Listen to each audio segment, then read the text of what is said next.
ஒரு சின்ன கிராமத்தில் அடுத்தடுத்து மக்கள் தற்கொலை பண்ணிக்கிறாங்க. காரணமே இல்லாமல் மர்மமான முறையில் எதுக்காக ஒன் பை ஒன்னாக மக்கள் இறந்து போகணும்? மரணத்துக்கு பின்னாடி இருக்க காரணம் நிஜமாவே ஆவி பேய் பிசாசா இல்லை வேற ஏதாச்சுமா அப்படின்ற கதையை டிஸ்கிரைப் பண்ண மூவி தான் 2023 தெலுங்கு மூவியா ரிலீஸ் ஆன விருபாக்ஷா. இந்த மூவியை டைரக்ட் பண்ணியிருக்காரு கார்த்திக் வர்ம தண்டு. ரீசெண்டாக தான் நம்ம சேனலை ஸ்டார்ட் பண்ணியிருக்கோம். ஸோ சப்ஸ்கிரைப் பண்ணாதவங்க சப்ஸ்கிரைப் பண்ணிக்கோங்க. அண்ட் ஃபேஸ்புக் அண்ட் இன்ஸ்டாகிராமில் ஃபாலோ பண்ணாதவங்க ஃபாலோ பண்ணிக்கோங்க. This is your Yara's voice over. நான் உங்கள் யாரா. வித்தவுட் எனி ஃபர்தர் டிலே நம்ம இந்த மூவிக்குள்ள போயிடலாம். மூவியோட ஸ்டார்டிங்ல வெங்கட்ன்ற ஒரு ஆளு நெருப்பு வளையத்துக்குள்ள உட்கார்ந்துருக்கான். அவனுக்கு ஆப்போசிட்ல ஒரு சவத்தையும் போட்டு வச்சிருக்கான். அவனுக்கு பக்கத்துல அவனோட மனைவி ஒரு மாதிரி வியர்டா உட்கார்ந்துருக்காங்க. வெங்கட் மந்திரம் சொல்ல சொல்ல வெங்கட்டோட மனைவியோட கால் கையெல்லாம் ஒரு மாதிரி மாறுது. ஊர்ல நிறைய குழந்தைங்க உடம்பு சரியில்லாம இறந்து போயிருப்பாங்க. இதுக்கெல்லாம் காரணம் வெங்கட் பண்ற சடங்கு தான். அவ சவத்தை வச்சு ஏதோ ஒரு பூஜை பண்ணி குழந்தைங்களெல்லாம் கொலை பண்றான் அப்படின்னு புரிஞ்சுக்கிட்ட ஊர் மக்கள் வெங்கட்டோட வீட்டுக்கு வராங்க. வெங்கட்டோட மனைவி தலைமுடிய பிடிச்சு தரத்தரன்னு இழுத்துட்டு வந்து ஒரு மரத்துல கட்டி வெங்கட்டையும் அதே மரத்துல கட்டி உயிரோட எரிச்சிடுறாங்க. உயிர் போற அந்த தருவாயில வெங்கட்டோட மனைவி, எங்களை உயிரோட நீங்க எரிச்சிட்டீங்கல்ல, உங்களோட ஊரு சுடுகாடா மாறிடும் அப்படின்னு சாபம் கொடுத்துட்டு இறந்து போறாங்க.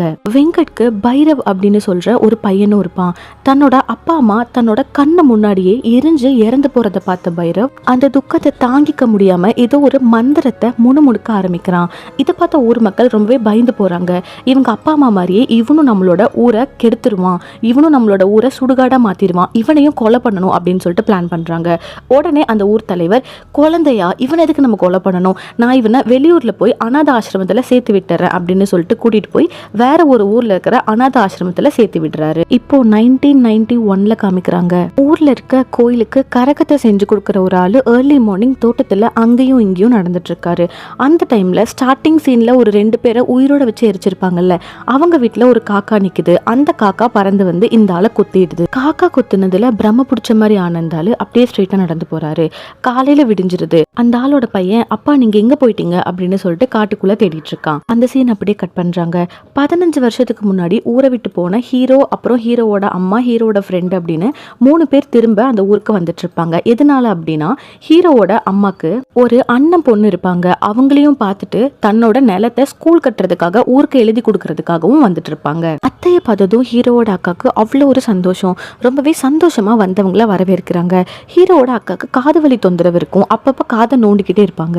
ஊருக்காக ஃப்ரீயா தன்னோட நிலத்தை கொடுக்குறாங்க அப்படின்றதுக்காகவே ஊர் தலைவர் ஹீரோ அண்ட் ஃபேமிலியை லஞ்சுக்கு இன்வைட் பண்ணிருப்பாரு. அங்க போன ஹீரோக்கு ஊர் தலைவரோட பொண்ணு நந்தினியை பார்த்ததுமே ரொம்ப பிடிச்சு போயிடும். ஊர் தலைவர் வீட்டுல வேலை செஞ்சுட்டு இருக்க ஒரு வேலைக்கார பொண்ணு வெளியூர்ல இருந்து வந்து வேலை பார்க்குற ஒரு பையனை லவ் பண்ணிட்டு இருப்பா. அவங்க 2 பேரும் பிரைவேட்டா மீட் பண்ணிக்கிறதுக்கு ஸ்பை வேலை பார்க்கறது ஹீரோயின் நந்தினி. இந்த சைடு காக்கா கொத்துன அந்த ஆளை காமிக்கிறாங்க. ஃபேஸ் ஃபுல்லா பிம்பிள் வந்த மாதிரி குறுகுருவா இருக்கு. மந்திரிச்சு விட்ட மாதிரி நேரா கோயிலுக்குள்ள நடந்து வந்து அம்மனோட சன்னதிக்குள்ள போய் அம்மன் மேலேயே ரத்த வாந்தி எடுத்து இறந்து போயிடுறாரு. இதை பார்த்த பூசாரி, ஊர் ஜனங்கள் எல்லாருமே ரொம்ப பயந்து போய் டென்ஷன் ஆயிடுறாங்க.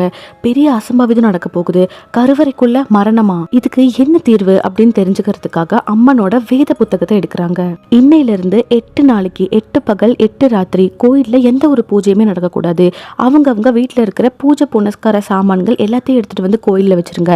கோயிலை நம்ம மூட போறோம், ஊரடங்கு உத்தரவு போட போறோம். இப்ப இருந்து 8 நாளைக்கு வெளியூர்காரங்க நம்ம ஊருக்குள்ளேயும் வரக்கூடாது, நம்ம வெளியிலயும் போகக்கூடாது அப்படின்னு சொல்லிட்டு ஊர் கட்டுப்பாடு போடுறதுக்கு பிளான் பண்றாங்க. இதை பண்ணல அப்படின்னா ஊர்ல பெரிய அசம்பாவிதம் நடந்துரும் அப்படின்னு சொல்லிட்டு ஹீரோ அண்ட் ஃபேமிலி 15 இயர்ஸ்க்கு அப்புறம் தான் இந்த ஊருக்கு வந்திருக்காங்க. அதனால நீங்க இந்த ஊரை சேர்ந்தவங்க ஆக மாட்டீங்க, நீங்க ஊரடங்கு போடுறதுக்கு முன்னாடியே இந்த ஊரை விட்டு போயிருங்க அப்படின்னு சொல்றாங்க. அந்த ஊர்ல இருக்க ஒரு பொண்ணுக்கும் பக்கத்தூர் எம்எல்ஏவோட பையனுக்கும் இன்னும் 4 நாள்ல கல்யாணம் அப்படின்னு சொல்லிட்டு டிசைட் பண்ணிருப்பாங்க.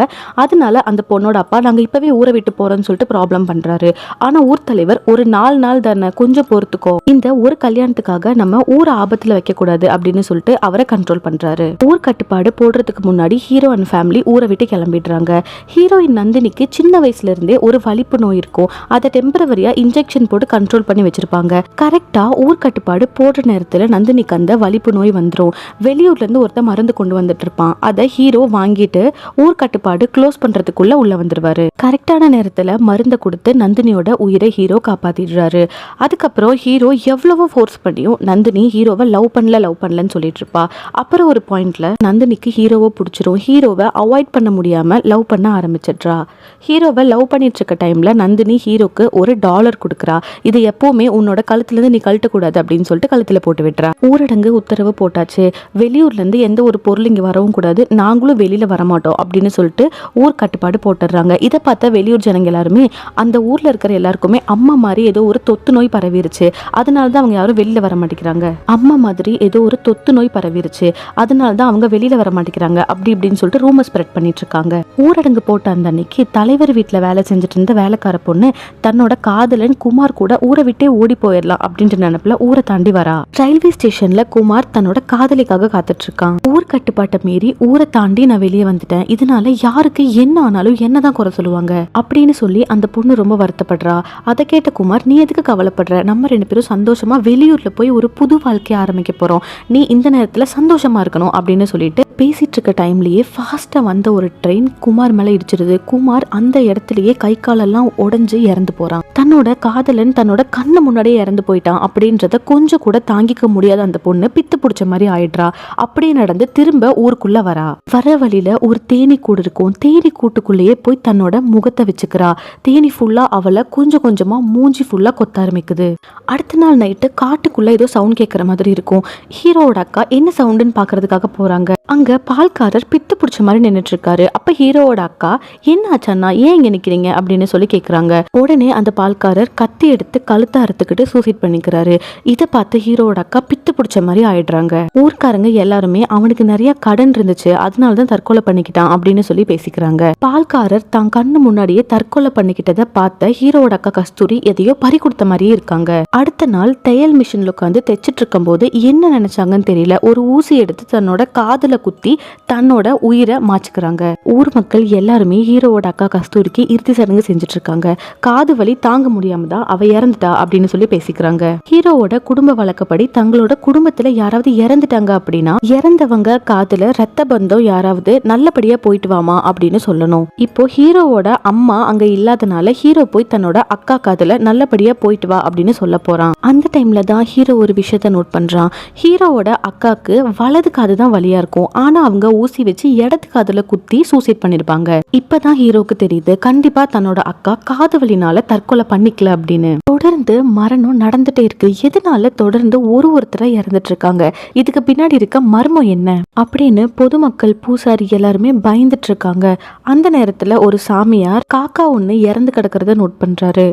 அதை பார்த்ததுமே ஊர்ல ஏதோ தப்பா இருக்கு அப்படின்னு அந்த சாமியாருக்கு புரிஞ்சிருது. பூசாரி சாமியார் கிட்ட ஊரடங்கு உத்தரவு பத்தி எல்லா டீட்டெயில்ஸுமே விலாவரியா சொல்றாரு.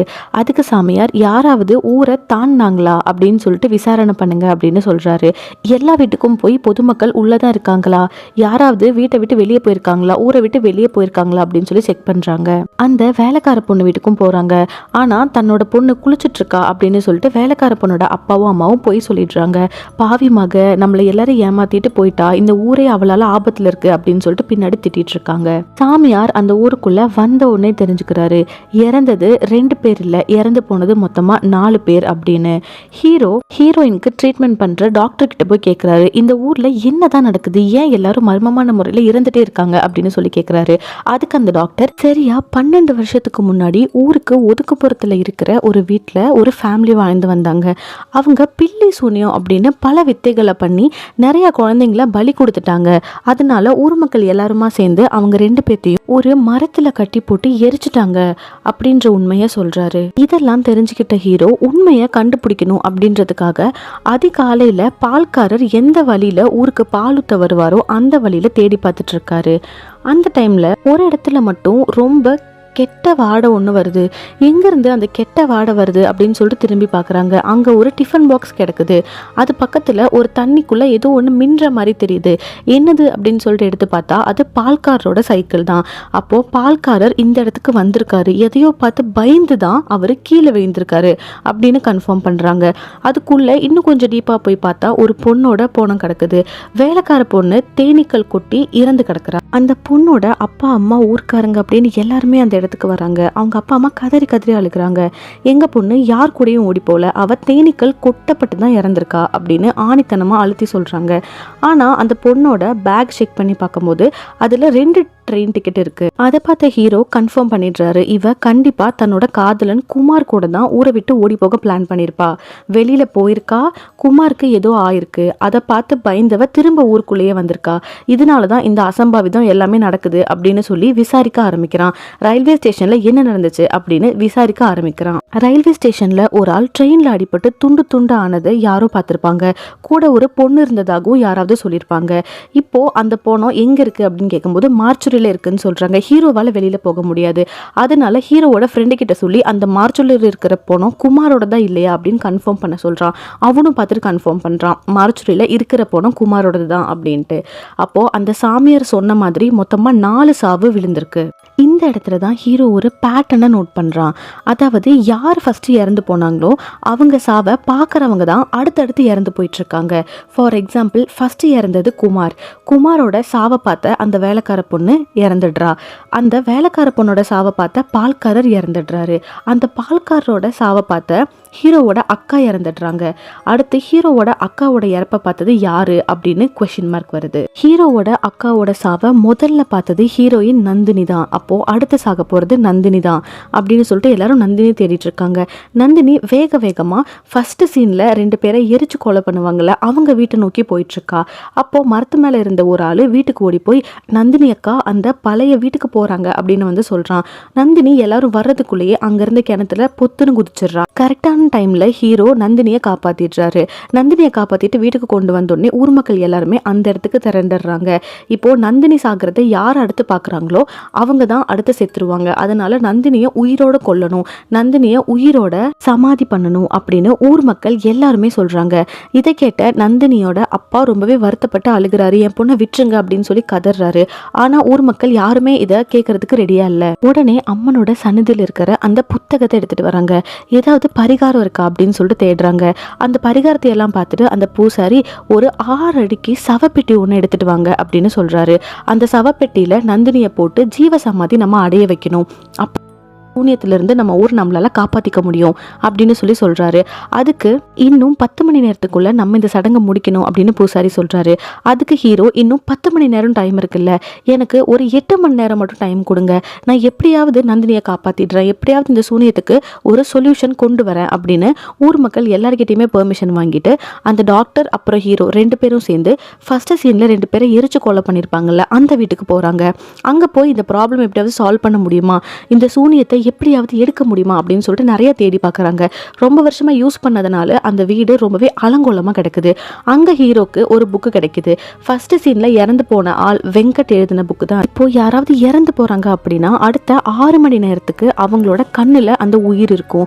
6 மணி நேரத்துக்குள்ள நம்ம அவங்களோட உயிரை காப்பாற்ற நினைக்கிறோம் அப்படின்னா கண்டிப்பாக அவங்கள மறுஜென்மமாக கொண்டு வர முடியும் அப்படின்ற மாதிரி எழுதியிருக்கு. இதை பற்றி இன்னும் கொஞ்சம் கிளாரிட்டி வேணும் அப்படின்னா இந்த புக்கை எழுதினவரை தான் நான் மீட் பண்ணணும். ஆனால் அவர் ஆல்ரெடி இறந்துட்டாரு. ஸோ அடுத்து யாரை மீட் பண்ணுறது அப்படின்னு யோசிச்சுட்டு இருக்கும்போது அந்த ஃபர்ஸ்ட் சீனில் இறந்து போனவங்களுக்கு ஒரு பையன் இருந்திருப்பான் பைரவன் சொல்லிட்டு. அவனை பக்கத்து ஊரில் தான் ஒரு ஹாஸ்டலில் சேர்த்து விட்டுருப்பாங்க. சரி அப்படின்னு சொல்லிட்டு அந்த அநாத ஆசிரமத்துக்கு பைரவை தேடி ஹீரோ அப்புறம் அந்த டாக்டர் 2 பேரும் போகிறாங்க. போயிட்டு இருக்க வழியில் ஊரை தாண்டின உடனே பக்கத்து ஊருக்காரங்க அவங்க ஊருக்குள்ளே ஹீரோவை விட மாட்டேங்கிறாங்க.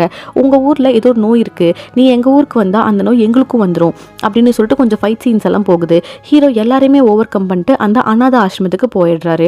அங்க போய் பைரவன் சொல்லணும்ல எல்லாருமே பயந்து நடுங்குறாங்க. பைரவ் வந்ததுலேருந்தே ரொம்ப வியர்டாக பிஹேவ் பண்ணான். ஏதோ ஒரு மந்திரத்தை எப்பவுமே முணுமுணுத்துட்டே இருப்பான். எந்த ஒரு குழந்தைங்கிட்டையும் பேச மாட்டான். ஏதாச்சும் ஒரு குழந்தைங்க அவனை கிண்டல் பண்ண ட்ரை பண்ணா கூட நோக்கு மர்மத்தை யூஸ் பண்ணி அவங்களுக்கு அவங்களே சண்டை போடுற மாதிரி ஏற்படுத்திக்குவான். நைட் டைம் ஆனாலே அவன் காட்டுக்குள்ளே போயிடுவான். கோழியெல்லாம் எடுத்து பலி கொடுத்துட்டு எதேதோ பூஜை பண்ணிட்டு இருப்பான். இதெல்லாம் பார்த்தா ஹாஸ்டல் வார்டன் ஒரு தடவை அவனை மிரட்டி இருக்காரு. ஏன் இப்படியெல்லாம் பண்ணுறேன்னு சொல்லி கேட்டிருக்காரு. அப்போ எதேதோ மந்திரத்தை முணுமுணுத்திருக்கான். அந்த டைமில் பக்கவாதம் வந்து படுத்தால் தான் இன்னுமுமே எந்திரிக்கல அப்படின்னு சொல்கிறாங்க. உடனே அதுக்கு ஹீரோ இருக்கா அப்படின்னு கேட்கும்போது இங்கேருந்து 10 கிலோமீட்டர் டிஸ்டன்ஸில் தான் அவன் பூஜை பண்ணுற இடமெல்லாம் கண்டிப்பாக இருக்கும், அதுக்கு மேலே அவனால் போயிருக்க முடியாது, அவன் இருந்தானா இந்த காட்டுக்குள்ளே தான் எங்கேயாச்சும் இருப்பான் அப்படின்னு சொல்கிறாங்க. காட்டுக்குள்ளே பைரவை தேடி ஹீரோ போகிறான். போகிற வழியில் சாமியாரை மீட் பண்ணுறான். சாமியார்கிட்ட நடந்த எல்லாமே சொல்கிறான். அந்த டெத் பேட்டர்ன், ஒருத்தர் சாவரத்தை பார்த்தா இன்னொருத்தர் செத்துடுறாங்க அப்படின்றத எல்லாமே எக்ஸ்பிளைன் பண்ணுறான். அதுக்கு அந்த சாமியார் மகா சக்தி வாய்ந்த ஒரு மந்திரம் இருக்குது, அந்த மந்திரத்தை தவறாக பயன்படுத்தினா மட்டும்தான் இந்த மாதிரி அடுத்தடுத்து இறப்பு ஏற்படும் அப்படின்னு சொல்லிட்டு இந்த மந்திரத்தை இருட்டான ஒரு இடத்துல இருந்தா சொல்ல முடியும், இங்க வெளிச்சமே வராத இருட்டான ஒரு குகை இருக்கு, அந்த இடத்துக்கு நான் உன்னை கூட்டு போறேன் அப்படின்னு சொல்லிட்டு அங்க போய் பாக்குறாங்க. அந்த குகையில இருக்கிற செவுரு ஃபுல்லா மந்திரத்தை கொஞ்சம் கொஞ்சமா செதுக்கி வச்சிருக்காங்க. அதுக்கு அந்த சாமியார் சொல்றாரு, இந்த மந்திரம் பலிக்கணும் அப்படின்னா இந்த மந்திரத்தை யார் உச்சரிக்கிறாங்களோ அவங்க தன்னைத்தானே உயிர் பலி கொடுக்கணும், அப்பதான் இந்த மந்திரம் பலிக்கும் அப்படின்னு சொல்றாங்க. அங்க இத்தனை நாளா அம்மனோட சன்னதியில இருந்த ஒரு புத்தகம் அந்த இடத்துல கிடைக்குது. அப்போ இதுதான் உண்மையான புத்தகம் அப்படின்னா இத்தனை நாள எந்த ஒரு புத்தகத்தை பார்த்து குறி சொல்லிட்டு இருக்காங்க, இந்த புத்தகத்தினால மட்டும்தான் ஊர்ல இருக்க எல்லா சாமி படங்கள் எல்லா சாமியோட உபகாரங்களையும் கோயில்ல வச்சு கோயிலே மூடப்பட்டிருக்கு அப்படின்னு சொல்றாங்க. அந்த இடத்துல ஹீரோக்கு பைரவனோட ஒரு ஐடி கார்டு கிடக்குது. அந்த ஐடி கார்டு எடுத்து பார்க்குறான். இந்த இடத்துல தான் செம்ம ட்விஸ்ட்டை நமக்கு ரிவீல் பண்ணுறாங்க. இத்தனை நாளாக குமார்னு சொல்லிட்டு இருந்த ஆள் தான் பைரவா. அப்போது பைரவா தான் உண்மையிலேயே வெங்கட்டோட பையன். வெங்கட் கொலை பண்ணவங்களை தானும் கொலை பண்ணணும் அப்படின்றதுக்காக இத்தனை வருஷமாக மந்திரங்களை படித்து எப்படியாச்சும் இந்த ஊரை அழிக்கணும் அப்படின்றதுக்காகவே தன்னைத்தானே ப்ரிப்பேர் பண்ணியிருக்கான். அதுக்கு அவன் செலக்ட் பண்ண பொண்ணு தான் அந்த வேலைக்கார பொண்ணு. ஃபஸ்ட்டு அவனோட உயிரை அவனே தியாகம் பண்ணியிருக்கான். அதை பார்த்த அவனோட லவ்வர் இறந்து போயிருக்கா. அதுக்கப்புறம் இந்த பேட்டர்ன் அப்படியே கண்டினியூ ஆயிருக்கு. ஸோ இந்த புக்கை வெளியூர்ல இருந்த குமார்னால மாற்றிருக்க முடியாது, கண்டிப்பாக உள்ளூரில் இருக்கிற யாரோ ஒருத்தர் தான் அவனுக்கு ஹெல்ப் பண்ணியிருக்காங்க. அது யார் என்ன நம்ம கண்டுபிடிக்கணும், அப்போ தான் நடந்துட்டு இருக்க மர்மத்திலிருந்து ஊர் மக்களை நம்ம காப்பாற்ற முடியும் அப்படின்னு சொல்லிட்டு பேசிட்டு இருக்காங்க. இந்த பக்கம் 8 மணி நேரம் முடிஞ்சிருக்கும். எப்படியாவது நந்தினியை உயிரோட சமாதி பண்ணும் அப்படின்னு சொல்லிட்டு ஊர் மக்கள் எல்லாருமே அவளை சமாதி பண்ண தூக்கிட்டு போயிட்டு இருக்காங்க. அந்த டைம்ல சமாதி பண்றதுக்கு ஒரு இடத்துல வச்சிடுறாங்க. அங்க யாரெல்லாம் உயிர் வாழணும் அப்படின்னு ஆசைப்படுறாங்களோ எல்லாருமே அவங்களோட ரத்தத்துல இருக்கிற ஒரு சொட்டை விட்டுட்டு போயிட்டு இருக்காங்க. ஆனா நந்தினியோட அப்பா மட்டும் அங்க வரல. என் பொண்ணை கொலை பண்ணாதீங்க, என் பொண்ணு சாவறதை என்னால பார்க்க முடியாது அப்படின்னு சொல்லிட்டு அவர் மட்டும் வீட்லயே இருக்காங்க. அவரை தவிர ஊர் மக்கள் எல்லாருமே அந்த இடத்துக்கு போய் ரத்தம் கொடுக்க ஆரம்பிக்கிறாங்க. ஹீரோயினை ஒரு பெட்டிக்குள்ள வச்சு அடைச்சு அதுல இருந்து ஹீரோயின் வெளியே வரக்கூடாது அப்படின்றதுக்காகவே நிறைய ஆணி வச்சு அடிச்சு சக்தி வாய்ந்த சில கோடுகளை போட்டு ஒரு ரவுண்ட் போட்டு விட்டுறாங்க. ஹீரோ அங்க வந்து எவ்வளவோ தடுக்க முயற்சி பண்றாரு. ஆனா ஹீரோவை ஊர் ஜனங்கள் உள்ள விடவே இல்லை. கொஞ்ச நேரத்துல ரத்தம் கொடுத்தவங்க எல்லாரோட கண்ணுமே ஒயிட் கலரா மாறிடுது. எல்லாருமே சாகிறதுக்கு தயாராயிட்டாங்க. ஆனா பெட்டிக்குள்ள இருக்கிற நந்தினிக்கு என்ன ஆச்சுன்னே தெரியல. யாருனாலுமே அந்த சர்க்கிள்குள்ள போக முடியல. ஒரு கடப்பாரை போட்டா கூட அந்த சர்க்கிள்ல எரிஞ்சு சாம்பல் ஆயிருது. சாமியார் உடனே கோயிலுக்குள்ள போய் கோயிலை ஓபன் பண்ணிட்டு மணி அடிக்க ஆரம்பிக்கிறாரு. இதுக்கு பின்னாடி யார் இருக்காங்கன்னு கண்டுபிடிக்கணும், அப்பதான் இது எல்லாத்தையும் நம்மளால நிறுத்த முடியும் அப்படின்னு ஹீரோ கிட்ட சொல்றாரு. ஹீரோ உடனே ஊர் மக்கள் மொத்தமா இங்கதான் இருக்காங்க. அப்போ உண்மையிலேயே இந்த பிரச்சனைக்கெல்லாம் யார் காரணம் அப்படின்னு சொல்லிட்டு யோசிக்கும் போது தான் ஹீரோக்கு தோணுது, ஹீரோயினோட அப்பா மட்டும்தான் இந்த இடத்துல இல்லை, அப்போ அவங்க அப்பா தான் இது எல்லாத்துக்குமே காரணம் அப்படின்னு சொல்லிட்டு ஹீரோயினோட அப்பாவை தேடி அவங்க வீட்டுக்கு போறாரு. போன இடத்துல ஒரு செம்புல இருந்து தண்ணி கொட்டிரும். அந்த தண்ணி கீழே விழுகாம வேற எங்கேயோ போகுது. அது எங்க போகுது அப்படின்னு சொல்லிட்டு பேஸ்மெண்ட் ஓபன் பண்ணி பாக்குறாரு. அங்க ஒரு ரகசிய வழி இருக்கு. அந்த இடத்துல நிறைய பூஜை பண்ணதுக்கான அடையாளம் இருக்கு. நிறைய மந்திரங்கள் பிளாக் மேஜிக் பண்ணதுக்கான தடயமும் இருக்கு. அந்த இடத்துல ஒரு ஃபேமிலி போட்டோ கிடக்குது. ஃபர்ஸ்ட் சீன்ல இறந்து போன வெங்கட்டோட ஃபேமிலி போட்டோ தான் அது. ஆக்சுவலி வெங்கட்டுக்கு ஒரே ஒரு பையன் பைரவ் மட்டும்தான் அப்படின்னு சொல்லிட்டு ஸ்டார்டிங்ல இருந்து காமிச்சிருக்காங்க. வெங்கட்டுக்கு மொத்தம் 2 குழந்தைங்க. ஃபர்ஸ்ட் குழந்தை பைரவா, 2வது குழந்தை ஒரு சின்ன பொண்ணு. அப்போ உடனே ஹீரோயினோட அப்பாவை கூப்பிட்டு யார் இந்த சின்ன பொண்ணு அப்படின்னு சொல்லிட்டு ஹீரோ கேட்குறான். உண்மையான ட்ரூத்தை ரிவீல் பண்றாங்க. வெங்கட்டோட ஃபேமிலி இறந்ததுக்கு அப்புறம் அந்த வீட்டுக்குள்ள பஞ்சாயத்து தலைவரும் இன்னொரு ஆளும் போயிருப்பாங்க.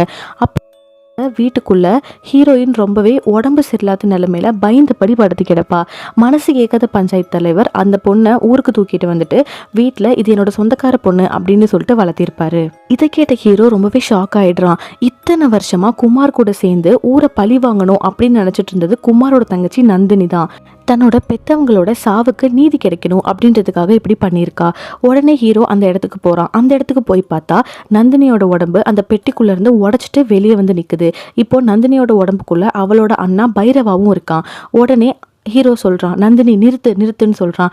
நந்தினி வந்து எந்த மரத்துல நந்தினியோட அப்பா அம்மாவை இந்த ஊர் ஜனங்கள் எரிச்சு கொண்டாங்களோ அந்த மரத்தை ரொம்ப ஃபாஸ்டா எரிய வைக்கிறா. இப்போ அந்த மரத்தை நோக்கி ஊர் ஜனங்கள் எல்லாருமே மந்திரிச்சு விட்ட மாதிரி உயிர் தானம் கொடுக்கறதுக்கு போயிட்டு இருக்காங்க. நந்தினி நிறுத்து, உங்க அப்பா ஒரு கெட்டவர், அதனால தானே இந்த ஊர் மக்கள் எல்லாம் சேர்ந்து உங்க ஃபேமிலியை கொலை பண்ணாங்க, அதுக்காக நீ இப்ப இந்த ஊர் ஜனங்களை பழி வாங்குறது கொஞ்சமாவது நியாயமா அப்படின்னு ஹீரோ கேட்குறான். அதுக்கு நந்தினி, யாரு எங்க அப்பா கெட்டவரா, எங்க அப்பா யாருன்னு உனக்கு தெரியுமா அப்படின்னு சொல்லிட்டு இப்பதான் என்ன உண்மையா நடந்திருக்கு அப்படின்ற ஃபிளாஷ்பேக் நமக்கு காமிக்கிறாங்க. வெங்கட் ஒரு பெரிய சயின்டிஸ்டா இருந்திருப்பாரு. அவரோட ஒய்ஃபுக்கு பக்கவாத நோய் வந்திருக்கும். எப்படியாவது பக்கவாதத்திலிருந்து தன்னோட மனைவியை மீட்டெடுக்கணும் அப்படின்றதுக்காக நிறைய வேத புத்தகங்கள், பிளாக் மேஜிக் சம்மந்தப்பட்ட விஷயங்கள் எல்லாம் படிக்க ஆரம்பிச்சிருப்பாரு. அப்பதான் ஒரு புக்ல படிச்சிருப்பாரு, இந்த மாதிரி இறந்து போனவங்களோட ஆன்மா உயிர் 6 மணி நேரத்துக்கு அவங்க கண்ணில் தான் இருக்கும். அதுக்குள்ள அவங்களோட உயிரை நம்ம காப்பாத்திட்டோம் அப்படின்னா அவங்களால திரும்ப எந்திரிச்சு வாழ முடியும் அப்படின்ற ஒரு உண்மையை கண்டுபிடிச்சிருப்பாரு. அதுக்காகவே இறந்து போய் 6 மணி நேரம் முடியாத நிறைய போனத்தை கேட்டிருப்பாரு. ஒரே ஒரு போனம் அவருக்கு கிடைக்கும். அந்த ப்ராசஸ் பண்ணிட்டு இருக்க டைம்ல தான் இந்த ஊர் மக்கள் அவரை தப்பா நினைச்சிட்டு எரிச்சு எங்க கண்ணு முன்னாடியே கொலை பண்ணிட்டாங்க அப்படின்ற உண்மையை ரிவீல் பண்றா. அதுக்கு ஹீரோ சொல்றாரு, அதுக்கு இந்த ஊர் மக்கள் என்ன பண்ணுவாங்க அப்படின்னு கேட்குறாரு. இவங்க முட்டாள் வேலைனால தான் எங்க அப்பா அம்மாவை எங்க கண்ணு முன்னாடியே எரிச்சு கொலை பண்ணாங்க. என் கண்ணு முன்னாடியே எங்க அப்பா அம்மா எரிஞ்சு சாகிறத பார்த்ததுக்கு அப்புறம் தான் எனக்கு இந்த ஃபிக்ஸ் நோயே வர ஸ்டார்ட் ஆச்சு. குழந்தைங்க ஏதோ ஒரு நோயில இறந்துட்டாங்க, அதுக்கு எங்க அப்பா அம்மா என்ன பண்ணுவாங்க, நான் இந்த ஊரை கொளுத்தையே தீருவேன், இந்த ஊர் சுடுகாடாகணும், எங்க அம்மா சொன்ன மாதிரி இந்த ஊர்ல இருக்கிற யாரையுமே நான் வாழவே விட மாட்டேன் அப்படின்னு நந்தினி ரொம்ப ஆக்ரோஷமா பேசிட்டு இருக்கா. ஹீரோக்கு என்ன பண்றதுனே தெரியல. நந்தினியை கட்டுப்படுத்துறதுக்கு ஹீரோ கிட்ட இருக்கிற ஒரே ஒரு ஆயுதம் ஹீரோவோட லவ் தான். நந்தினி ஹீரோவை லவ் பண்றதுனால ஹீரோ டக்குன்னு கத்தி எடுத்து அவரே குத்திக்கிறாரு. இதெல்லாம் பார்த்துட்டு தாங்கிக்க முடியாத நந்தினி ஓடி வந்து ஹீரோவை கட்டி பிடிச்சிக்கிறா. ஊர் மக்களை எப்படியாவது காப்பாற்றணும் அப்படின்னு நினைச்ச ஹீரோ கத்தி எடுத்து நந்தினியை குத்தி அந்த இடத்துலயே நந்தினியை கொலை பண்ணிடுறாரு. நந்தினி இறந்தோடனே ப்ராசஸ் எல்லாமே அப்படியே ஸ்டாப் ஆயிடுச்சு. ஊர் மக்களும் நார்மல் ஆயிட்டாங்க. என்னதான் ஊர் மக்கள் பண்ணது முட்டாள்தனமான வேலையா இருந்தாலும் ஒரு 2 உயிருக்காக ஊரையே கொலை பண்றது, ஒரு அறியாமைனால அவங்க பண்ண தப்புக்கு ஊரையே வந்து பலி கொடுக்கறது கரெக்டா இருக்காது அப்படின்னு சொல்லிட்டு ஹீரோ தன்னோட காதலியவே கொலை பண்ணிட்டாரு. நந்தினி இறக்குறதுக்கு முன்னாடி பைரவாவோட ஆவி நந்தினி உடம்புல இருந்துச்சு. பைரவா சக்தி வாய்ந்த ஸ்ரஷ்டிக் மந்திரத்தை தப்பா பயன்படுத்தி ஆரம்பிச்சு வச்ச டெத் பேட்டர்ன் நந்தினி இறந்தனால ஸ்டாப் ஆயிடல. நந்தினி சாகரத்தை பார்த்த ஹீரோக்கு அப்படியே டிரான்ஸ்ஃபர் ஆயிடுச்சு. ஆமா, இப்போ ஹீரோவோட உடம்புல பைரவனோட ஆன்மா இருக்கு. ஹீரோ சாகரத்தை அடுத்தது யார் பாக்குறாங்களோ அவங்க உடம்புல பைரவனோட ஆன்மா போயிடும். இந்த பேட்டர்ன் அப்படியே கண்டினியூ ஆகும் அப்படின்னு சொல்லிட்டு இந்த மூவியை முடிக்கிறாங்க. இந்த மூவி எப்படி இருந்துச்சு அப்படின்னு சொல்லிட்டு கமெண்ட் செக்ஷன்ல கமெண்ட் பண்ணுங்க. தேங்க்யூ ஃபார் வாட்சிங்.